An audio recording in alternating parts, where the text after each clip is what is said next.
அதற்காக இவர்களை இந்த பூமியிலே இவருடைய தாயின் தகப்பனுக்கும் கொடுத்தது மாத்திரமில்லாமல் நீ வேறு விதித்ததுக்காக நமக்கு நன்றி செலுத்துகிறோம். இவர்கள் செய்ய போகிற ஊழியம் சுவிட்சர்லாண்டில்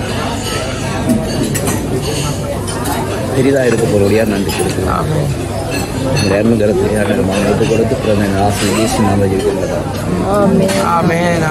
ஆண்டவரை சத்தியத்துக்கு கீழ்ப்படிந்த சபைக்கும் சங்கத்துக்கும் சாட்சியுள்ள பிள்ளையாய், குடும்பத்துக்கு ஆண்டவரை நன்மதிப்பை கொண்டு வருகிற பிள்ளையாய், எதிர்காலத்தில் உயர்ந்த ஸ்தானங்களிலும் சுவாமி இதோ படிக்கிற படிப்பிலும் ஆண்டவரை ஞானமாய் ஆண்டவரை நிறைந்த பிள்ளையாய், விசேஷித்த ஆவி நிறைந்த மகன் என்று சொல்லி காணத்தக்கதாக எல்லா இடத்திலும் தயவுகளை உண்டு பண்ணி கர்த்தர் தாமே பிள்ளையை மகத்துவமான காரியங்களினால் தேவன் ஆசீர்வதித்தார் என்று சொல்லத்தக்க அளவுக்கு சுவாமி கர்த்தர் விசேஷித்த வண்ணமாய் ஆசீர்வதிப்பீராக. வருஷங்களை இந்த நன்மையினால் முடிச்சு விட்டுகிறது.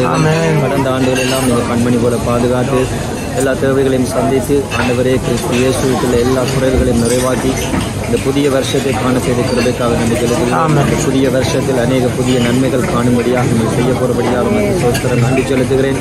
உடைய வார்த்தை சொல்லுகிறது, எந்த நன்மையான ஈவும் பூரணமான வரமும் அது பரத்தில் உண்டாக யோதிகளும் பிதாவினிடத்தில் வருகிறது. உம்மிடத்தில் எந்த மாறுதலும் வேற்றுமை நிழலும் இல்லை சுவாமி.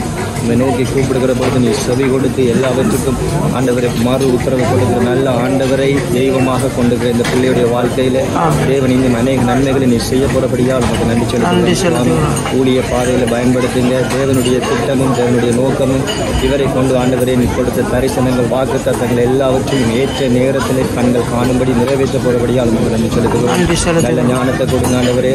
ஆண்டவரே இந்த வாழ்க்கிற நாட்களில் எல்லா பயபக்தியோடு கர்த்தருடைய வார்த்தைக்கு ஆண்டவரை முக்கியத்துவம் கொடுத்து ஆண்டவரை பெற்றாருக்கு கீழ்ப்படிந்து ஆண்டவரின் நல்ல உண்மையும் உத்தமமாய் வாழ தேவன் கிருபை செய்ய வேண்டியதாக செபிக்கிறோம்.